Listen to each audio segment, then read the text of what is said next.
Arsenal are interested in 2 Juventus players, including Arthur Melo, the 25-year-old who isn't in Massimiliano Allegri's plans, and the Italian side's 21-year-old Swedish winger Dejan Kulusevski. Manchester United have identified Leeds goalkeeper Meslier as the best young keeper in England, but when they sent their scout Tony Cotton to watch the 21-year-old, he conceded 7 at Manchester City. Antonio Rudiger is out of contract this summer, planning to quit Chelsea after he was offered a contract less than the 140 grand a week that Mason Mount's been offered to sign a new deal. Frankie de Jong's father says his son would reject the move to Manchester United in the January transfer window as a result of the English weather. Erling Haaland has warned Barcelona that he won't even consider a move to the Nou Camp unless Barcelona are playing in the Champions League next year.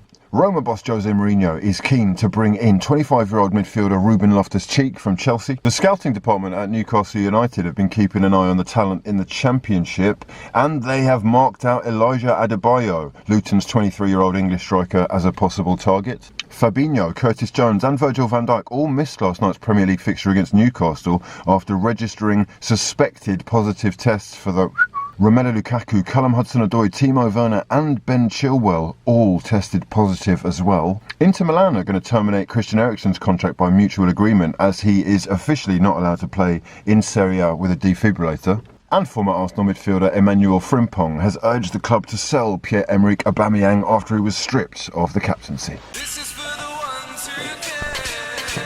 What's going on, people? Welcome back to another video. My name is Hugh and you're watching Paper Talk. We are back again bright and early on a Friday morning to go through the latest breaking news for this and see exactly what's making the headlines and the back pages of these, the most fraudulent publications available to man. We buy them so that you don't have to. Love to your mothers. Hope you're all doing well and looking after each other in these turbulent times. We're all we've got, people. I want to say a massive shout out to the newest members of the Fraud Gang Members Club. You are massively appreciated and helping this channel to grow and grow. Please do subscribe to the channel if you're new. Drop the video a damn like if you breathe oxygen. And turn those bell notifications on unless you're a massive bell end. For now though, we have got 4 fraudulent publications to be going through, including the I don't know what this is, the the Daily Mirror, the Daily Mail and the Guardian. It's daily, like Thompson. It's daily, like Paper Talk. Let's get down to business. Let's start on the back of the Daily Mirror today, who have the Liverpool game from last night. A 3-1 victory for Jurgen Klopp's men over Eddie Howe's Newcastle, who did take the lead through John Joe Shelvey's wonder strike.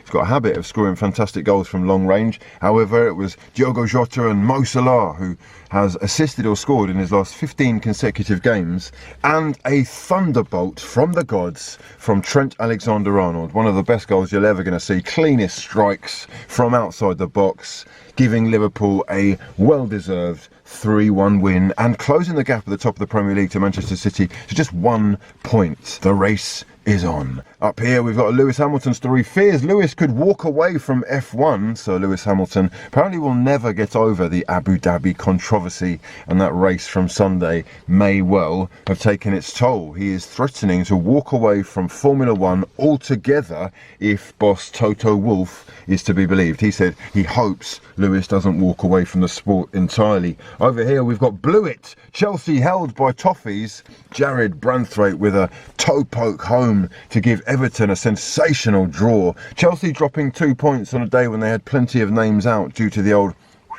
and positive cases are rising in the top flight. Top flight fixtures left in ruins. Chaos forces half of weekend games to be called off, but the Premier League has vowed to play on. The Premier League facing an absolute crisis as half of its games from the weekend have been postponed and called off as the OMICRON variant sweeps the country. Last night's match between Leicester and Tottenham was postponed. Liverpool were without Virgil van Dijk, Fabinho and Curtis Jones for their game against Newcastle, and Everton and Chelsea both named reduced benches. It gets worse, lads. Brentford's training ground has been shut down and their manager has begged the Premier League to postpone all their games until Boxing Day. Watford's training ground's been shut down. Norwich are reporting cases going through the roof. It's happening left, right and centre, and there is a fear that football could well be being prepared for lockdown. And over here we've got the UEFA Nations League draw result, with Gareth Southgate's England drawing Italy, Germany and Hungary in their group.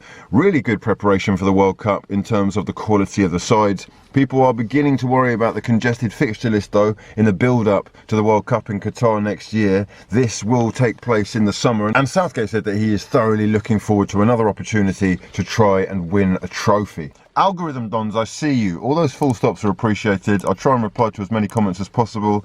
And you are helping the channel to grow and grow. Much love to your mothers. Let's set a like target of 1200 for this one, and as soon as we achieve that target, the next video shall appear. On the back of the Daily Mail today, we have got this desperate attempt by the Premier League to stop or slow down the spread of the Omicron variant, as the Premier League face this carnage. Half of the weekend's fixtures already wiped out, and clubs scared that there is going to be a temporary shutdown of the league altogether. Festive games are still on for now, but managers up and down the country are going to be panicking, and shutdown may be the only way to break the rapid transmission. That is the view of Brentford boss Thomas Frank, who yesterday called for a circuit breaker blanket postponement of this weekend's matches. And over here we've got inset picture of Trent Alexander-Arnold's blistering strike, which helped Liverpool to their 2000th top flight win. Trent rockets. His technique was absolutely unbelievable. The strike was just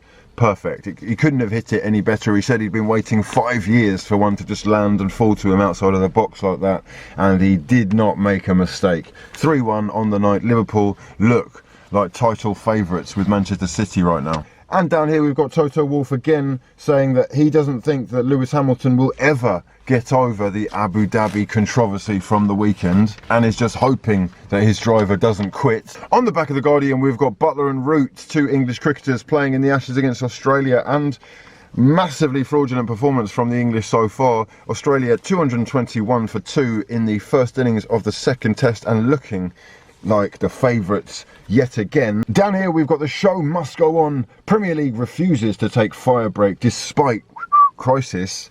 This is an extraordinary acceleration really of the crisis, as the Premier League postponed 6 fixtures in one day but resisted calls for a fire break suspension, saying that play will go on. Manchester United, Watford, Brentford, Leicester all having Manchester United, Brentford, Norwich, Watford, Leicester all having too few players to actually fulfil their weekend's fixtures, and as a result games are being called off left, right and centre. There's only 5 games left on this weekend in the Premier League, and with Liverpool, Chelsea, Burnley, Watford, Spurs and Leicester all reporting more cases, it is not a guarantee that we won't have more games postponed and or called off. Recording a podcast with Mo tonight. Please do drop any questions or topics that you'd like us to discuss down below in the comment section. Subscribe to the channel if you're new, you're massively appreciated. And don't forget, you can follow me on all the appropriate social medias. I'm on the Twitter sphere, obviously we're on the Instagram on a daily basis, baby please. You can follow the instagram.com/fraudulencia. We're building something special there.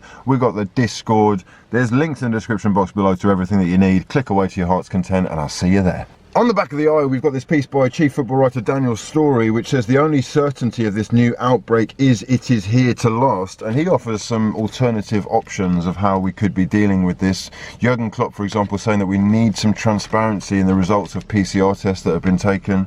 He also wants clarification as to how many players you need to have out to register a game for being postponed, with Brendan Rodgers complaining that his side had had more players out than clubs who'd had their games postponed already, and he'd had his request to have Leicester's game rejected. A piece by Sam Cunningham, the chief football correspondent at Stamford Bridge. Quite an interesting take, this one. I'm going to go delve deeper. Branthwaite wins a shock point, but feeling of pointlessness only grows. This is a really interesting article with a take that I'm sure many people will agree with. A huge game, Chelsea dropping 2 points and Everton putting a dent in their title aspirations. People starting to pick holes in the Chelsea side or Tuchel's formula. But to be fair to him, he had a lot of players out, first team options out, with Ben Chilwell, Callum Hudson-Odoi, Timo Werner, Romelu Lukaku, potentially Kai Havertz. There's been plenty of players who've been testing positive for the, and as a result Chelsea have suffered somewhat. But Sam Cunningham in this article stressing, and I quote, who really cares? Like, deep down, who actually cares? There's something more important going on in the world right now than even the Premier League. Christmas may get cancelled. Sam was obviously at the game, and again, I will quote, but this is quite an interesting take. He said, "In this packed stadium on the night, it was very hard to avoid certain questions. Why are so many people here? Why are strangers crammed next to one another? Why have coachloads of supporters arriving from Merseyside 200 miles away?" Let's not forget that Professor Chris Whitty yesterday said that people should be prioritising those things that really matter to them. And I'm not being funny, but there were 40,000 people there yesterday, and it obviously matters to them because they would have been packing trains, travelling from miles away and screaming their heart outs and jumping all over each other when they got the draw. Especially when that goal went in from Branthwaite. Football does matter to people. In fact, I'd hasten to add that a lot of people's lives will fall apart without football. So I find it kind of, I don't know, just a bittersweet reading experience when I see still, it will surely have all been totally worth it if lockdown's extended by an extra fortnight next month. Like, off, sorry.